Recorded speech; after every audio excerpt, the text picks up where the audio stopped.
Over 50 years ago, I was shown a downhill skier made out of horseshoe nails that was just on a bare 2x4 that my dentist brought back from a ski trip in Colorado. He challenged me to try to make some figures out of nails. So through experimentation, I realized that by taking the horseshoe nails and using the tinning flux to clean, and then using small diameter electrical solder, that I was able to put the joints together. So here's an example of the process. Would be first to put a body onto one leg and then turn it over on its side to put the second leg, and then attaching one arm and then attaching a second arm for a walking figure. Some of the figures are more complicated than this, and they require different kinds of bends and actions. One of the challenges that I would first come up with would be if I were doing, let's an example of a runner that was running a race, and you would figure out where one of the arms would be, and then the question would be, what position did the second arm have to be and the legs have to be to coordinate the action that we're trying to portray. If I were to put these four pieces together to form a little cross, I would have to put flux on one, put flux on the second, put solder on the first, put solder on the second, and then blend the two together. It's a process that would be a little different than soldering copper wire, where you could just hold two things together and solder them. But by bending the nails, I can use two pairs of pliers, vice grip pliers, and the horseshoe nail is a little softer metal than what a regular nail is. And so then just a electric soldering gun is would rather than any kind of a welding instrument. So to make one person, is that 20 minutes, a half hour? Once I have figured out a form and I'm duplicating, it might be more of a 20-minute thing. When I first started, I would make sport figures going to craft shows, and I would usually figure it would take at least an hour to figure out the form, and maybe another hour to figure out the base and to clean it and to get it ready to go. So this is not mass production?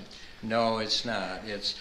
It's piece by piece, and it's part by part to make it piece by piece, as I explained with the flux. Now, if I don't do that, if I just try to hold two things together and solder it, it will be a weakened joint and be very easy for it to fall apart and break. So for instance, if we look at the Holy Week story, some of these have more people than others. So can you describe making one of these? I don't know which one is a good illustration. I will use this as an illustration of something that I started with. I made the cross out of 5 small human figures, and behind all of this there's a small cross connecting those individuals. And then I decided, maybe the next morning you wake up and you said, I want to see if I can put the letters of sin on it. That was probably one of the biggest challenges, because small parts had to be soldered together and soldered without warming the other pieces to fall apart. A piece over here of Pilate judging, that was something that I would say 3 different days I worked at it, and each day you do some and then you would sleep on it, come up with some more ideas. This probably turned out to be the most different than what I would have envisioned when I started. And here again, to put crucify by parts of nails was quite technical with being able to solder. At a craft show, somebody might be interested, and they would say to me, how do you do it? And I would tell them, and they would go home and they would try it, and I'd give them some nails and some solder to take, and then we'd call me and they'd say, I must be doing something wrong, because I put the first leg onto the body, and then I turn it over and try to put the second leg on, and the first leg falls off, and my fingers would get burned. And I said, you're doing it right. You just need to practice, practice, practice. So this process of making a drama, you might say, a theater, did it give you a different understanding of the story or your relationship to the story? It very much did, to the point where now I would talk to you about what, growing up in the church and hearing the story many times, I would say that maybe one of the things that we do that's wrong is it becomes, what do we do this Easter? What do we do this Christmas to celebrate? And it turns out to be kind of a story of history. And through all of this process, it really came to the conviction that it has to be a personal relationship story. And if not, then it really doesn't motivate or move people. So rather than something that you're a spectator or an audience member, you're actually part of this. Exactly, you need to be.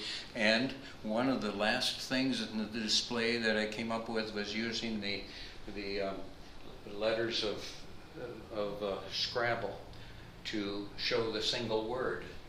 And it was when I saw those all put together, that's when it hit me too, of all of a sudden 14 things that happened in a week's time that you might in church talk about over a series of 2 or 3 weeks. Now you realize abandoned, betrayed, condemned, denied, judged, and tortured, and burdened, and mourned, and crucified, and the death, and the entombment. You condensed it to the point where you start to think about how did all of the individuals put all this storyline together to have it come out the way it did, and have it to be able to fulfill the thing that was predicted in the Bible about Jesus being put to death and rise again. During the weeks of Art Prize in 2025, you probably met many people, had some conversations. There's notes in your guest book. Did that bring anything new to you that you didn't already think of or understand? Yes. What I realized is, again, the feeling that I had being drawn into the story seemed to affect some people that same way, so that they would make a comment like, it brought me closer to my God. And at that point, then I realized that maybe that's a good reason why I would have done this. 3 years ago, a former pastor challenged me to come up with some scenes for his church's Holy Week celebration. And then the pastor saw it in another church, so 2 years ago it was shown in a different church. This year I showed it in my church that I attend, and individuals kept bugging me to try to put it into Art Prize. And so that's kind of the journey of this story. Well, certainly you handle so many nails to do this. You probably have a new relationship with nails. You realize nails were used to crucify people for many years, not only Christ. Yeah. And those nails are really kind of ominous. Yes. So I did summarize in saying that in the 14 scenes, there's 91 human forms and symbols created, but there are 719 horseshoe nails that were used. for the scenes. Um, Totally separate from this, lately I've been focusing on just making the cross within the cross and giving it away along with the narrative. So I have probably made about 175 of those and giving them away as gifts. What's next? Do you want to do another part of the Bible, or? I hadn't really thought about it, but lately, the last couple of days, and as people keep asking me what's next and what's going to happen to this, I'm trying to think of maybe another portion of the Bible that might be able to be displayed through actions of people. And I'll do a serious look at the Sermon on the Mount to see if some of those things can happen. Another example that I came up with Paul's missionary journeys and some of the events that he experienced as he suffered and was tortured. And he traveled a lot. And his traveling and his shipwrecks and all of that. It's kind of interesting. I've used up maybe my supply of nice looking driftwood, so I'd have to come up with another,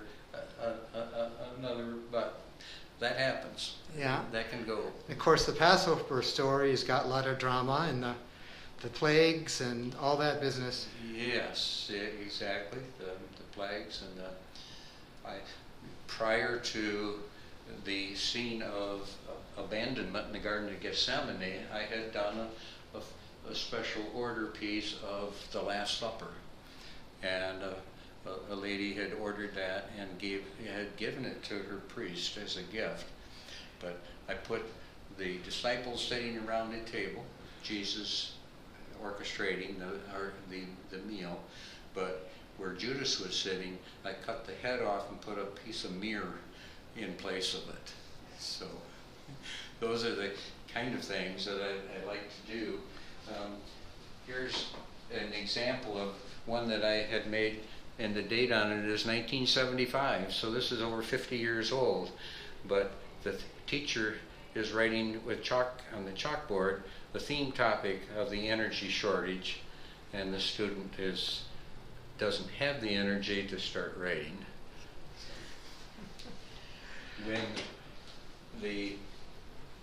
When COVID first hit and we didn't know what was happening to us, hardly know what to call it or anything, so I just said, a reward is given to somebody who can kill the virus.